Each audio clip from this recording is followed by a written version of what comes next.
కౌన్సిలింగ్కి పిలవనీయకుండా stay తీసుకుని వచ్చి చూపించాడు పోలీసులకి. దాని మీద కోపంతో పిఎస్ఆర్ ఆంజనేయులు ఈయన చుట్టూ ఉన్నటువంటి వాళ్ళని దెబ్బ కొడుతుండేటప్పటికి చివరికి పిఎస్ఆర్ ఆంజనేయులు ఫోన్ని హ్యాక్ చేయించి అందులో మహిళలతో ఎవరితోనో కాంటాక్ట్స్ ఉన్నటువంటి ఇష్యూస్ని పేపర్లో వేయించారు. అప్పట్లో కనుక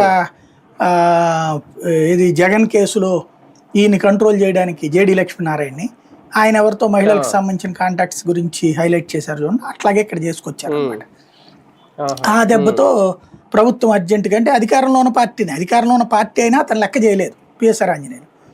అలాగే వంశీకి అధికారంలో ఉన్న పార్టీ చేతం చేయించాలంటే చంద్రబాబు నాయుడు మాటండి కాబట్టి చంద్రబాబు నాయుడుకి కూడా కన్ఫ్యూజన్ తీసుకొచ్చి అప్పుడు హోంమంత్రి చేత చేయించడం కోసం ఈ ఎత్తు వేశాడు అనమాట.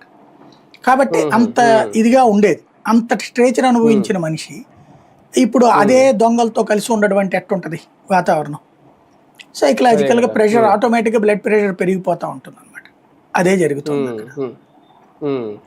కానీ ఒకటి సార్, అంటే పిఎస్ఆర్ ఆంజనేయులు అరెస్ట్ చేసే ముందు, ఓకే నిజమో కాదు తెలియదు కానీ పేపర్లో రాసింది నేను చెప్తున్నాను, ఆయన అన్నారంటే సిఐడి అధికారులతో, నేను ఆల్రెడీ 10 రోజుల నుంచి వెయిట్ చేస్తున్నాను, మీరు వస్తారని నాకు తెలుసు, అరెస్ట్ చేస్తారని నాకు తెలుసు, లేట్గా వచ్చారన్నట్టుగా ఆయన మాట్లాడారు. అంటే చాలా యాక్టివ్గా ఉన్నారు అనేది. కానీ సడన్ గా ఇప్పుడు ఆయన వీక్ అయిపోతున్నారు. అంటే ఈయన మిగిలిన వాళ్ళతో ఈయన కంపేర్ చేయలేం కదా.